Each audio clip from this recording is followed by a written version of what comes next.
नमस्कार दर्शकों, YouTube के मेरे चैनल में आप सबका स्वागत है। आज मैं वीडियो लेकर आई हूँ तुला लगन व तुला राशि के लिए देवगुरु बृहस्पति के वक्री होने का प्रभाव। देवगुरु बृहस्पति 4 सितंबर 2023 को वक्री होने जा रहे हैं और वो 31 दिसंबर 2023 तक वक्री ही रहेंगे। वक्री गुरु का प्रभाव तुला लगन व तुला राशि पर क्या पड़ेगा, इस वीडियो में हम इसी बात का विचार करेंगे। अगर आपका तुला लगन है तो भी आप ये वीडियो देख सकते हैं और अगर आपकी तुला राशि है तो भी आप ये वीडियो देख सकते हैं। सबसे पहले हम देखते हैं कि देवगुरु बृहस्पति तुला लगन व तुला राशि में किस भाव के स्वामी बनते हैं और वर्तमान में कहाँ गोचर कर रहे हैं। तुला लगन के लग्नेश बनते हैं शुक्र और देवगुरु बृहस्पति और शुक्र में है लड़ाई, क्योंकि शुक्र कहलाते हैं दैत्य गुरु और जो देवगुरु बृहस्पति हैं वो देवगुरु कहलाते हैं, यानी एक देवताओं के गुरु हैं, एक दैत्य के गुरु हैं। दोनों ही ग्रह ब्राह्मण जाति के हैं और पर आपस में दोनों में शत्रुता है विद्वान होने के कारण। तुला लगन में अगर हम बात करें कि गुरु किन भावों के स्वामी बनते हैं, तो गुरु बनते हैं एक तो तीसरे भाव के स्वामी, या गुरु की धनु राशि आती है, एक छठे भाव के स्वामी। ज्योतिष में हम इस बात को मान के चलते हैं कि एक तीसरा और छठा भाव जो है इतने उत्साहवर्धक भाव नहीं माने जाते। इनकी गणना कुंडली के नेगेटिव भावों में की जाती है, क्योंकि छठा भाव तो छठे, आठवें, 12वें के संग आ गया और जो तीसरा भाव है वो अष्टम से अष्टम होने के कारण वो भी नेगेटिव ही माना जाता है। तो यानी तुला लगन में गुरु शुभ भाव के स्वामी नहीं है, वो तीसरे भाव के भी स्वामी है, छठे भाव के भी स्वामी है। तो कोई शुभ भाव का स्वामी तुला लगन के लिए इस समय वक्री नहीं हुआ। तो ये बात तो तय है कि षष्टेश और तृतीयेश वक्री हुए हैं, तो वो अपने भावों से जुड़ी हुई कई नेगेटिव संभावनाएं भी आपको दे सकते हैं। और अगर गोचर की बात करें तो देवगुरु बृहस्पति आपके सप्तम में चल रहे हैं, जो गोचर के हिसाब से शुभ है, क्योंकि वो सप्तम में चल रहे हैं। उनकी लाभ भाव पर दृष्टि है, उनकी लगन पर दृष्टि है और उनकी तीसरे भाव पर दृष्टि है। गुरु आपके एकादश भाव को देख रहे हैं, इच्छा पूर्ति के भाव को, तो आपके काफी काम बन रहे होंगे।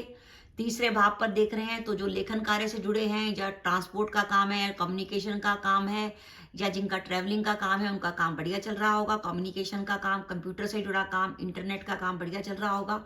और गुरु की दृष्टि क्योंकि लगन पर है तो आपको कॉन्फिडेंस भी होगा। अब 4 सितंबर से गुरु हो जाएंगे वक्री। अब गुरु जब वक्री हो जाएंगे तो वो छठे भाव की तरफ आएंगे। अब गुरु आपको मीन राशि का फल देने वाले हैं। पहली बात कि गुरु इस समय यात्रा के स्थान पे बैठे हैं, सप्तम भाव से यात्रा का विचार करते हैं, और जब वो वक्री हो जाएंगे तो आपको छठे भाव का फल देंगे और उनकी फिर द्वादश भाव पर दृष्टि होगी। तो तुला लगन व तुला राशि के जातकों के लिए अचानक ही यात्रा की संभावना बनी हुई है। वो यात्रा विदेश की भी हो सकती है और देश में किसी स्थान पर हो सकती है। साथ ही आपका षष्टेश वक्री हुआ है, तो कोशिश करिए आप ऑफिस में, चाहे सरकारी नौकरी हो या प्राइवेट, कार्यस्थल पर किसी प्रकार के वाद विवाद से बचिए। किसी प्रकार की कंट्रोवर्सी में शामिल मत होइएगा, किसी प्रकार की पॉलिटिक्स में शामिल मत होइएगा, क्योंकि षष्टेश के वक्री होने का अर्थ है कि शत्रुओं का प्रबल हो जाना। इसलिए कार्यस्थल पर वाद विवाद से बचिए। साथ ही आपका तृतीयेश भी वक्री हुआ है, तो आप देखेंगे कि जब तक गुरु वक्री रहेंगे 4 सितंबर से 31 दिसंबर के बीच में, तो आपका जो मित्र और भाई हैं उनके संबंधों में आप में कुछ बदलाव और चेंजेस आएंगे। अब वो चेंजेस पॉजिटिव भी हो सकती है, नेगेटिव भी हो सकती है।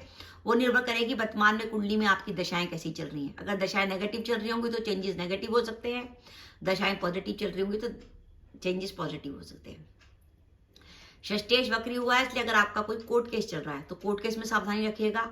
साथ ही अगर आपने वर्तमान में कोई कर्जा ले रखा था या कर्जा लेने की कोशिश कर रहे थे तो उसको लेने में आपको कुछ परेशानी का सामना करना पड़ेगा। कर्जे से जुड़ी कुछ परेशानी आपको आ सकती है। खर्चे आपके बढ़ेंगे, क्योंकि ऋण रोग शत्रु का स्वामी आपका वक्री हुआ है, जिसके कारण आपके खर्चों की अधिकता रहेगी। साथ ही सप्तम भाव में बैठा हुआ ग्रह वक्री हुआ है, इसलिए दाम्पत्य जीवन में सावधानी, जीवन साथी के स्वास्थ्य को लेकर चिंता या जीवन साथी से विवाद। और साथ ही अगर आपका व्यापार पार्टनरशिप में है तो ध्यान रखिए पार्टनर से किसी प्रकार का कोई तनाव ना हो जाए। साथ ही आपका षष्टेश वक्री हुआ है, इसलिए अपने स्वास्थ्य का विशेष रूप से ध्यान रखिएगा। और गुरु जो है जनरली या तो लीवर के कारक हैं, या क्योंकि गुरु से पित्त का विचार करते हैं, आपके लीवर की, पेट की जुड़ी की प्रॉब्लम, इस तरह की प्रॉब्लम, अगर आपको लीवर की प्रॉब्लम है या डायबिटीज की प्रॉब्लम है या पेट में एसिडिटी वगैरह ज्यादा बनती है, तो गुरु के वक्री होने से आपको स्वास्थ्य से जुड़ी परेशानी कर सकती है। बाई चांस अगर आपकी कुंडली में गुरु की दशा या अंतर्दशा चल रही है तो स्वास्थ्य का विशेष रूप से ध्यान रखिएगा, क्योंकि तुला लगन के लिए गुरु की दशा या अंतर्दशा को हम इतना शुभ नहीं मानते। तो दर्शकों, ये मेरा वीडियो था कि तुला लगन व तुला राशि के लिए जो तृतीयेश और षष्टेश गुरु वक्री हुए हैं वो आपको थोड़ा सा काम में बाधा डाल सकते हैं। गुरु गोचर के हिसाब से तो शुभ है, सप्तम में बैठे हैं, इसलिए आपके काम बनते रहेंगे, लेकिन कामों में अचानक कुछ चेंजेस आ सकती है, अचानक यात्रा बन सकती है।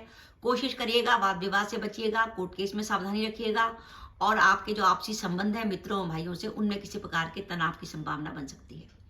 तो दर्शकों, ये मेरा वीडियो था कि तुला लगन व तुला राशि के लिए वक्री गुरु का क्या प्रभाव होगा। आपको मेरा वीडियो कैसा लगा प्लीज कमेंट बॉक्स में कमेंट करके बताइएगा। इसके साथ ही अगर आप मेरे चैनल पर पहली बार आए हैं और आपने मेरा चैनल अभी तक सब्सक्राइब नहीं किया तो कृपया मेरा चैनल सब्सक्राइब कर दें, साथ ही बेल आइकन को भी दबा दें, जिससे जब भी मैं अपनी वीडियो अपलोड करूं उसके नोटिफिकेशन आपको मिल जाए और आप मेरा वीडियो देख सके। इसके साथ ही नमस्कार दर्शकों, जय माता दी।